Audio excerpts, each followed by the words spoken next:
contracts are down this week. It's Friday, April 14th, 2023. I'm Kimberly Barton of Kinetic Realty, your local market expert with this week's Maryland Eastern Shore Report. Subscribe to stay updated on our local market. Meanwhile, homes available on the shore rose to 992 since last week. 85 homes are coming soon, which is up again this week. 70 homes came on the market since my last report, which is down from the prior week. 73 went under contract, also fewer this week than last. 65 went to pending, which is another decrease from last week. 93 properties sold in 9 days at 100% list to sold ratio.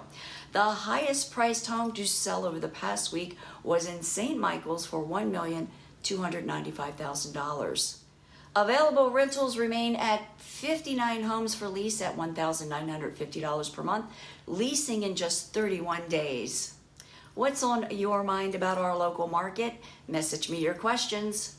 And that's a wrap for this week's Maryland Eastern Shore Report for Friday, April 14th, 2023. Thanks so much for tuning in. Enjoy the weekend.